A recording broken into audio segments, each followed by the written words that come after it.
Isang magandang buhay na naman po para sa ating lahat. Magandang araw po ulit. Bali, ang ano ko po ngayon recipe ay giniling. So, simpleng giniling lang po ang ating gagawin. Tomato paste lang po. At saka, may bagong sarap, wasak na paminta, oyster sauce at liquid seasoning. So, yun lang po. Pero bago po ang lahat, tayo po ay magpasalamat sa Panginoon sa araw-araw na biyaya na pinagkakaloob po sa atin. Dahil pagising pa lang po natin, isang napakalaking biyaya na po ang kanyang ibinigay. Kaya marapat lang po tayo magpasalamat sa Panginoon sa araw-araw. Maraming salamat po, Panginoon, sa araw-araw na buhay na pinagkakaloob niyo po sa amin. Gabayan at ingatan niyo po ang bawat isa. Maraming salamat po. So, nag-iinit na po ako ng ating kawali. At lagyan ko na rin po ng ating mantika.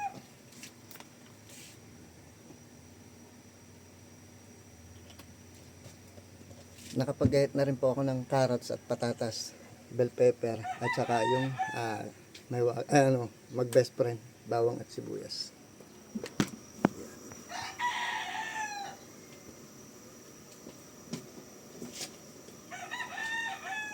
Lagay na po natin ang mag best friend, ang totoong mag best friend. Yan ang totoo, walang iwanan.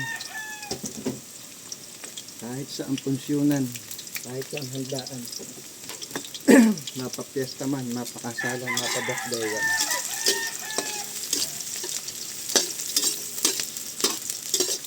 Palalabasin lang po natin ang aroma.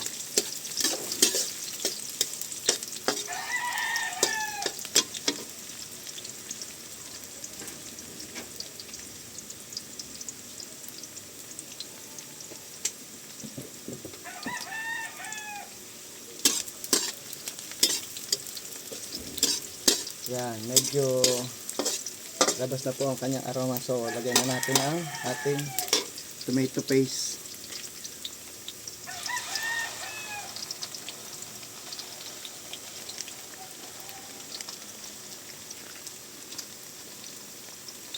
Yan po tayo babase ng kulay at ng linamnam niya kasi mas maganda po ay ginigisa talaga ang tomato paste.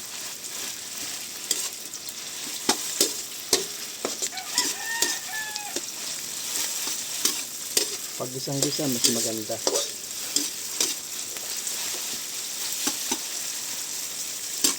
Lalabas po talaga ang kanyang lasa, linamnam, bango.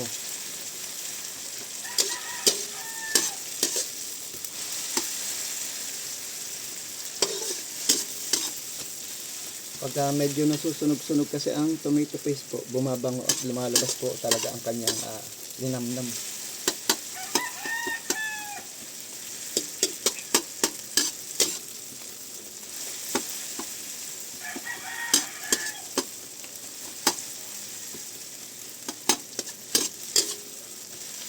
Goods na po ito para sa akin. Kung gusto niyo naman ng mapula-mapula, pwede po yan. Igisa nyo pa tuloy-tuloy lang. Ito po ang ating giniling.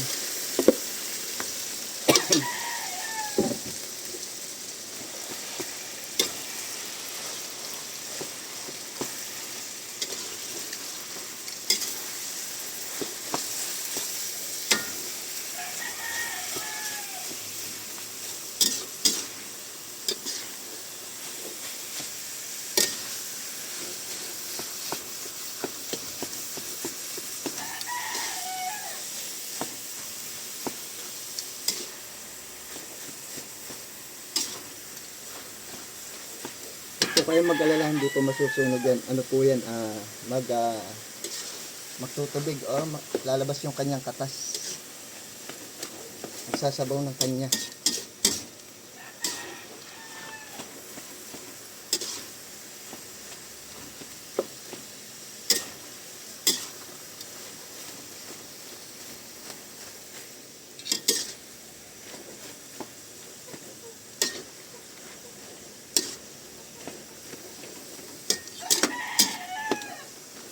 Ito nyo naman po, pinigisa pa lang natin pero ang ganda na ng kulay niya.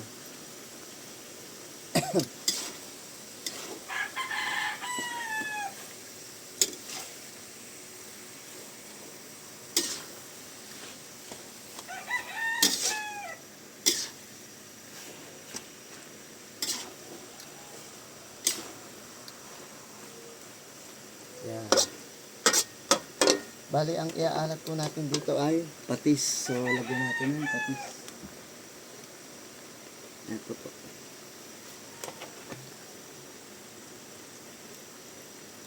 Panchameter po ang ating gamit yan. Excuse po. Lagyan na rin po natin ng mahiwagang sarap. Isa't kalahating kutsaritang maliit. Siyempre, ang kamag-anak ng mahiwagang sarap ang wasak na paminta. Isa't karingot na kutsarita.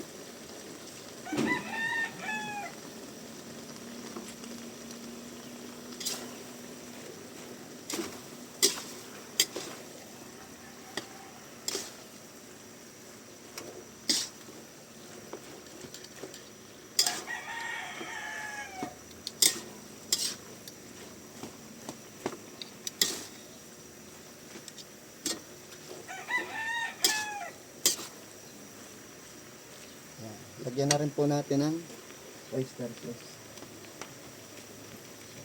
Ito po ang ating oyster sauce.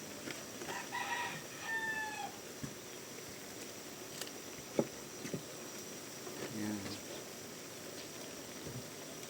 Sabi ko nga po, kung anong alam ko, yun lang po ay pakikita ko sa inyo. Excuse. Siyempre, liquid seasoning.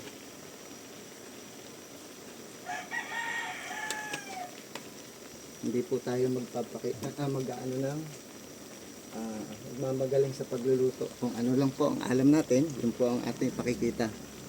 Worcestershire sauce. Ito po ay pampabango, pampalinamnam at pampasarap ng ating mga putahe or lutuin. Yan.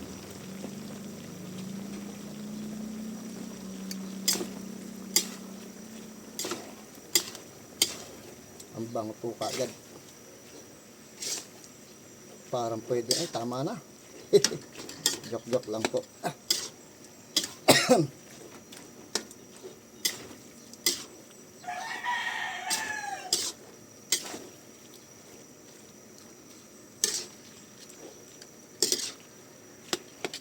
Ay, sa bango ng ating recipe ito.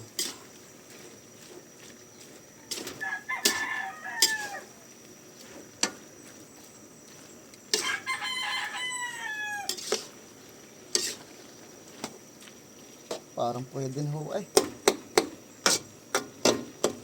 Aba. Parang pwede na.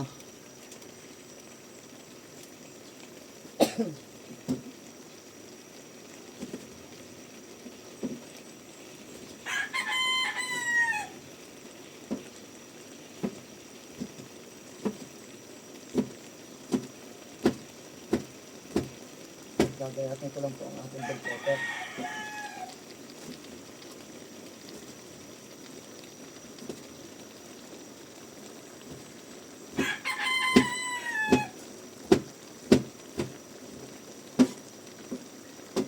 Yan. Okay na po ang ating bell pepper. Yan po, nakikita nyo sasabaw na siya. Yan po ang talagang katas niya. Kaya pwede pong hindi na tayo maglagay ng tubig or ng sabaw.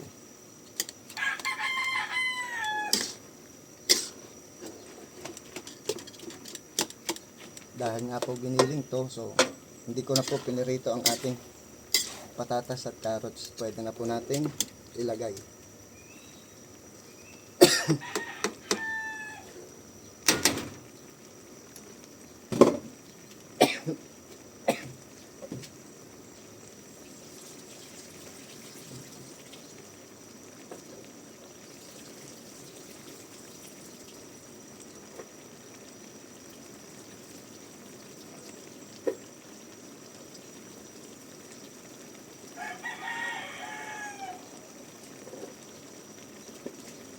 Hindi na po natin pinirito to, so lagay na po natin para dito na siya lumambot sa ating pork giniling. Wala na po tayong ibang sahog na ilalagay dyan. Goods na po yan.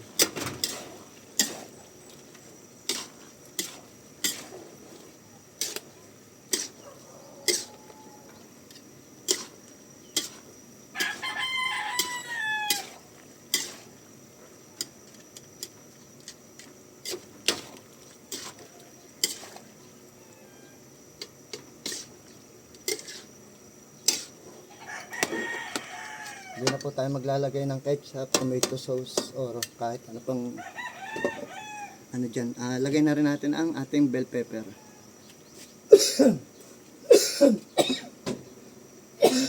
Excuse.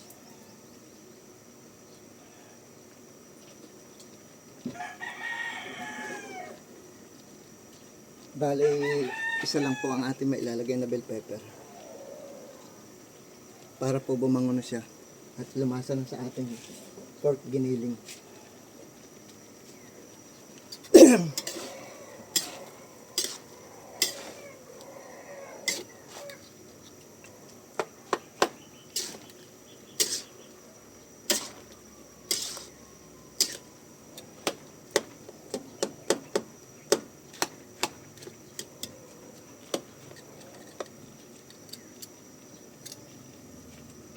Ang bango po, ang sarap sa kanin, sa bahaw.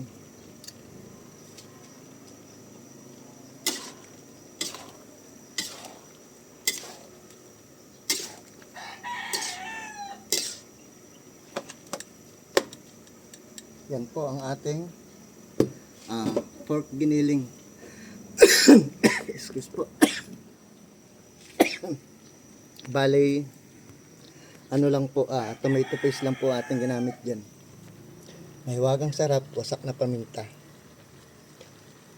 Saka oyster sauce, liquid seasoning at Worcestershire sauce. So hanggang dito na lang po, and God bless, magandang buhay po sa atin lahat.